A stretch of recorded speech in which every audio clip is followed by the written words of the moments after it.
belajar tentang Microsoft Excel ya, atau orang juga sering menyebut dengan spreadsheet ya. Langsung saja klik start. Setelah itu kita pilih Microsoft Office. Sini kebetulan 2013 saya gunakan. Setelah itu Excel 2013.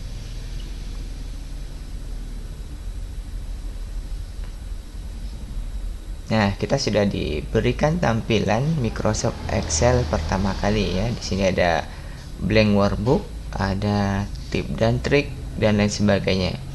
Karena kita ingin memulai dari awal dan baru, kita gunakan blank workbook.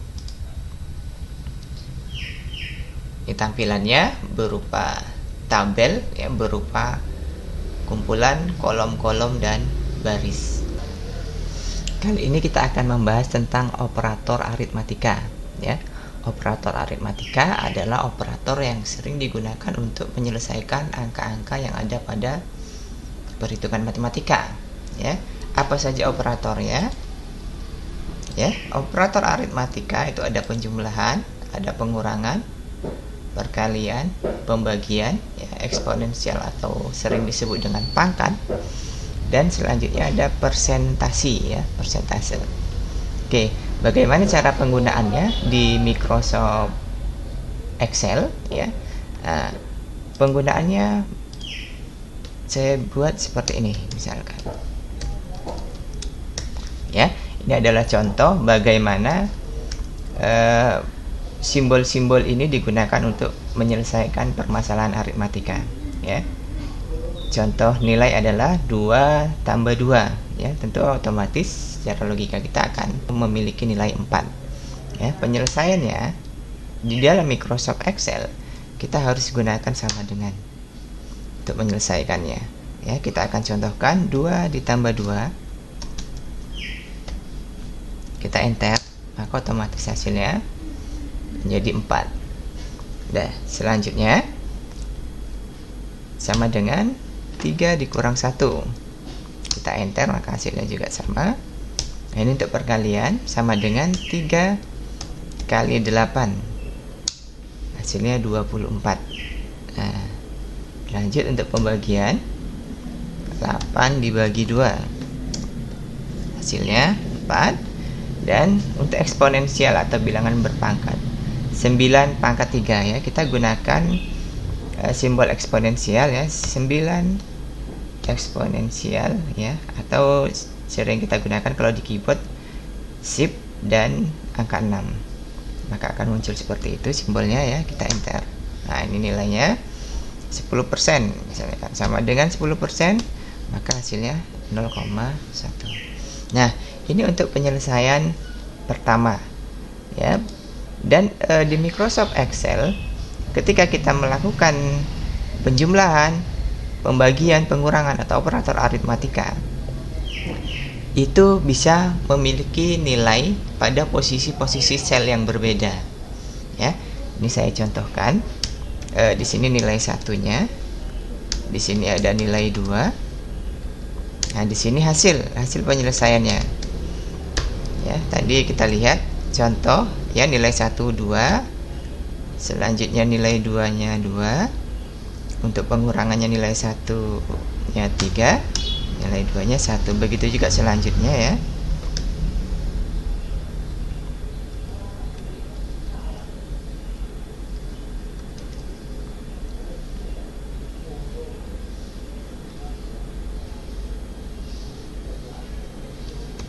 Oke, bagaimana melakukan proses hasil?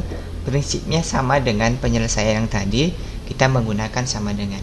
Setiap melakukan operator aritmatika, operator-operator yang ada di Microsoft Excel menggunakan rumus, kita harus menggunakan sama dengan. Pembedanya adalah kalau tadi nilainya kita langsung ketik, kalau sekarang yang kita jumlahkan, yang kita kurangkan atau kita bagikan dan lain sebagainya, itu adalah alamat selnya ya, bukan nilainya, bukan nilai 2-nya, tapi alamat selnya. Bagaimana? Nah, kita tinggal klik ya, di sini ada G4 ya, G4 ditambah H4. kita enter secara otomatis juga nilainya sama ya, nilainya 4. Ini juga demikian ya, G5 dikurang H5, enter. Ini G6 dikali H6 sama dengan 8 ya, G7 dibagi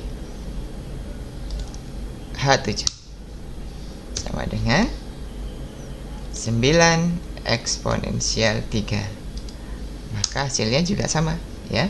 Nah, ini contoh penilaiannya ya. Jadi penilaian atau penjumlahan, sekali lagi saya ingatkan, operator aritmatika ketika dia memiliki nilai di posisi-posisi yang berbeda, maka yang kita jumlahkan bukan angkanya, tetapi yang kita jumlahkan adalah selnya, alamat selnya. Mengetahuinya tinggal klik.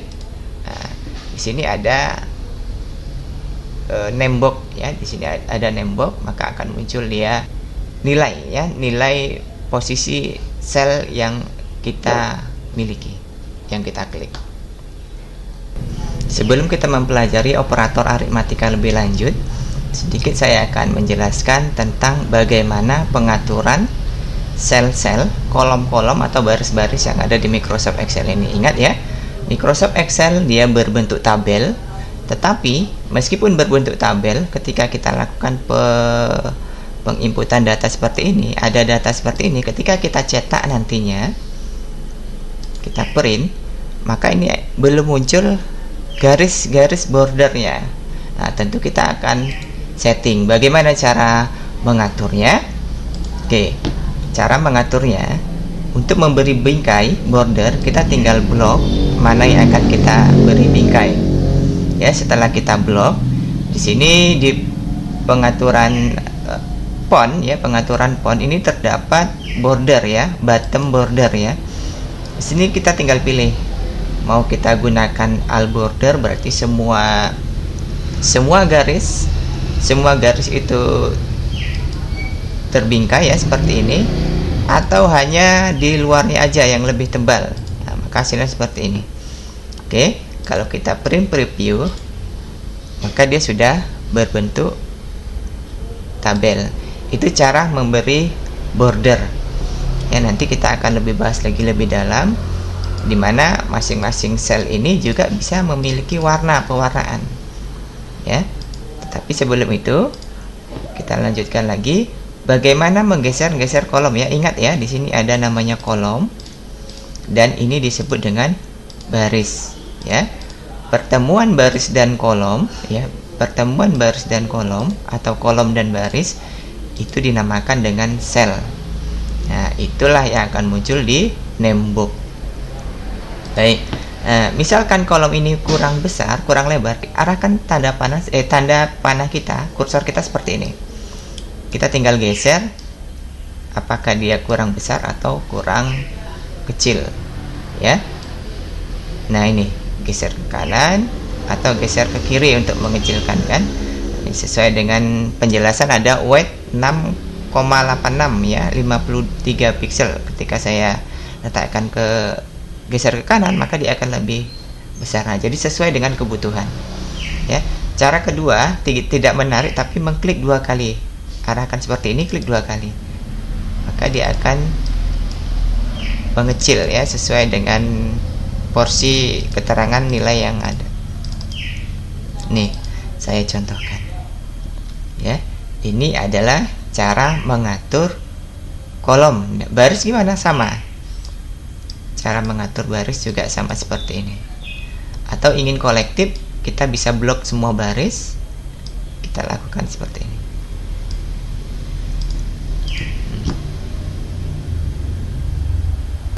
Selanjutnya, seperti kita ketahui, tabel-tabel yang kita miliki itu biasanya ada sel-sel yang tergabung. Nah, bagaimana cara menggabungkan sel?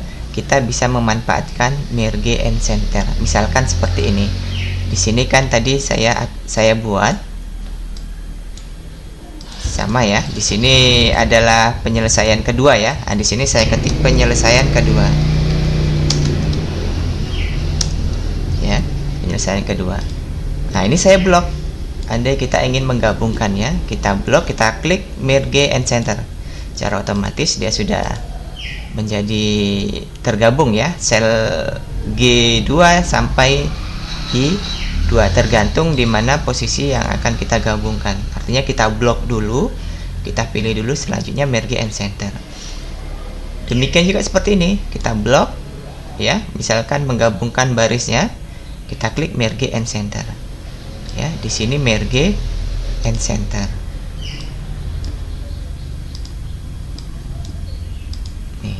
Nah, kita lihat di sini ada satu kolom yang tidak bermanfaat ya.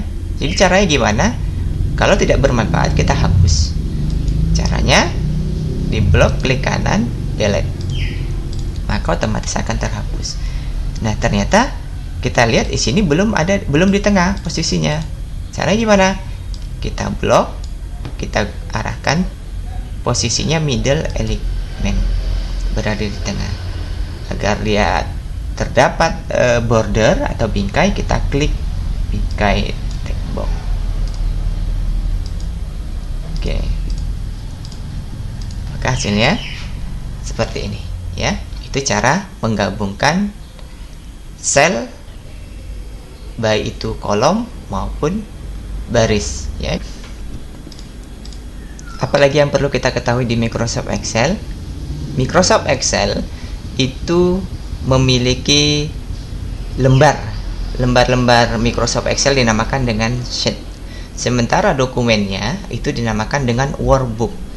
Ya, workbook dengan format file XLSX.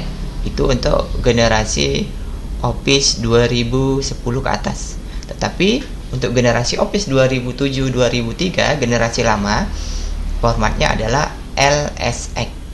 Nah, di mana worksheet itu memiliki banyak, di mana workbook memiliki banyak sheet, lembar kerja ya. Nah, ini kebetulan begitu kita buka Microsoft Excel, terdapat satu sheet ya, sheet pertama. Bagaimana menambahnya? Menambahnya kita gunakan tanda new sheet. Nah, dia menambah lembar baru. Selanjutnya kita akan mencoba menggunakan Microsoft Excel ya, operator aritmatika untuk melakukan pembuatan laporan ya. Oke. Nah, di sini saya sudah menyediakan tentang laporan penjualan barang ya. Nah, ini ketika kolom yang begitu besar kita bisa kecilkan. Ketika kurang besar kita bisa geser sesuai dengan kebutuhan yang pas ya, yang standar. Oke, ini tinggal kita geser-geser aja.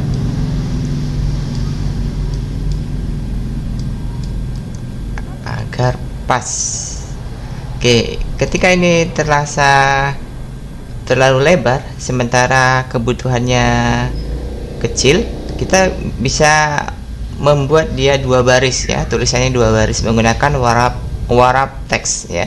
Jadi kita klik warp text. Nah, jadi kita bisa menyesuaikan ya. Nah, kira-kira seperti ini.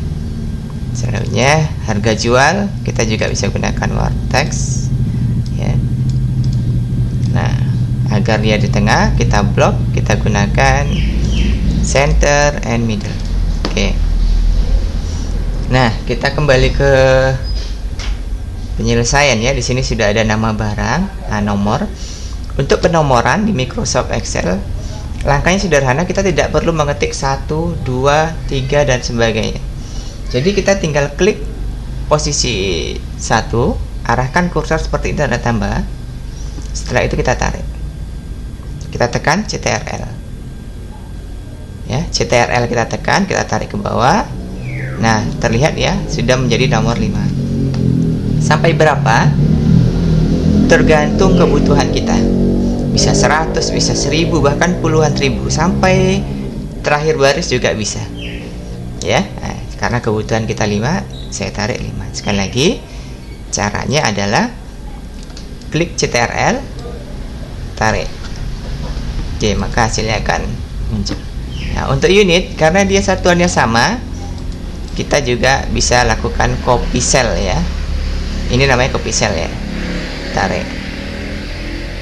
Nah, selanjutnya biasanya kalau berhubungan dengan harga, berhubungan dengan mata uang, ini biasanya ada nilai mata uangnya kan.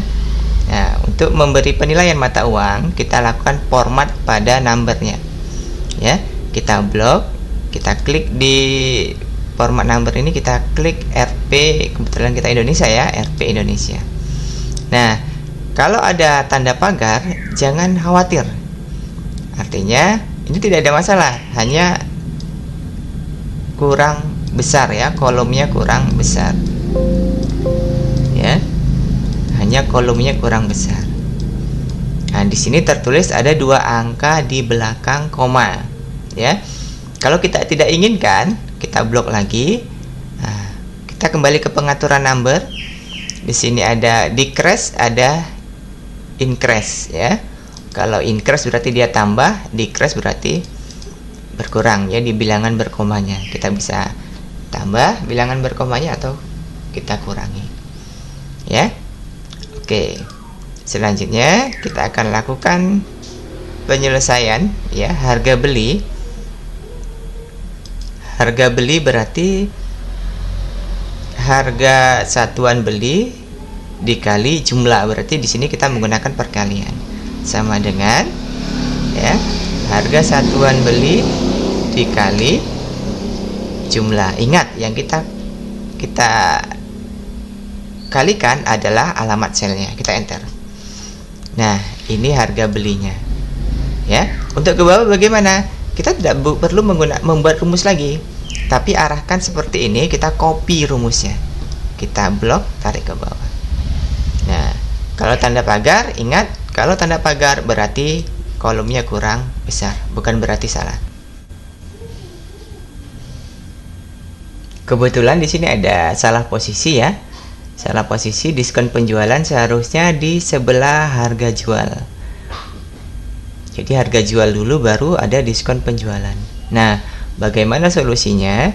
Kita blok ya, kita klik kanan, kita insert. Nah, di sini ada tempat kosong.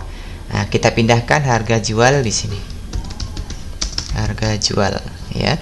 Berarti di sini keuntungan. Oke ya. Sudah permasalahan sudah terselesaikan untuk permasalahan 1. Nah, harga jual sama dengan ya, dikali juga harga jual dikali jumlah ya. Jadi F5 dikali D5, enter. Untuk selanjutnya gimana? Sama seperti harga beli, kita lakukan copy rumus. Nah, maka hasilnya sudah diketahui ya. Selanjutnya ada diskon penjualan. Jadi dari harga jual ini ada diskon penjualan 3%. Solusinya gimana? Solusinya sama dengan harga jual dikali 3% ya. 3% kita ketik ya, enter. Nah, diskon sudah muncul. Sama, kita copy rumus lagi langkahnya. Nah, selanjutnya di keuntungan. Keuntungan berasal dari harga jual dikurang diskon dikurang harga beli, atau kebalikannya, harga jual kurang harga beli dikurang diskon. Nah, sama dengan ya, harga jual ya H5 dikurang G5 dikurang I5, enter. Ya, secara otomatis dia akan muncul hasilnya. Kita tinggal tarik. Nah, kita sudah dapatkan keuntungannya, kita sudah dapatkan diskon penjualannya, harga jual dan harga beli. Nah, biasanya ketika laporan kita buat, biasanya ada laporan akhir dong. Ya, caranya gimana? Nah, misalkan kita butuh total di sini ya. Total ya, total harga beli, total harga jual, total diskon, dan total keuntungan. Caranya sama dengan kita ketik sum Sum artinya kita menjumlahkan seluruhnya. Ya, tutup, enter.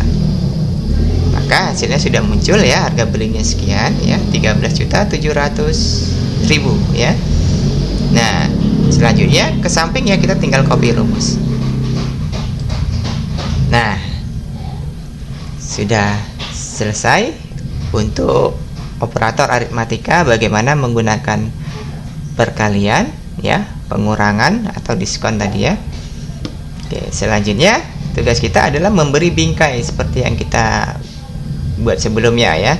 Kita blok, kita gunakan all border misalnya ya. Nah, kita tinggal atur, misalkan total ini kita blok, kita gabungkan, berarti gunakan merge and center. Nah, untuk judul tabel atau komponen tabel kita bisa tebalkan ya, blok, gunakan bold. Saya rasa jika kita sering menggunakan Microsoft Excel ini tidak ada, maaf ya, jika sering kita gunakan Microsoft Word ini tidak ada masalah ya, karena pengaturan font hampir sama dengan Microsoft Word ya.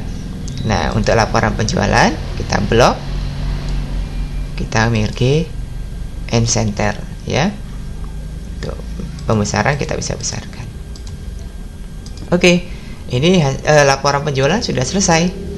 Nah, biasanya kita akan membutuhkan laporan-laporan ini di akan datang, di masa yang akan datang, misalkan bulan depan, bulan depannya lagi, atau hari besok ya. Nah, tentunya kita perlu memanage ya, memanajemen file ya, memanajemen data agar suatu saat kita butuhkan data itu kita bisa ambil kembali ya. Oke, tentunya kita perlu lakukan penyimpanan. Caranya gimana? Gunakan file, setelah itu klik save as ya. Pilih lokasi yang akan kita gunakan, misalkan lokasinya di dokumen ya, lokasinya di dokumen.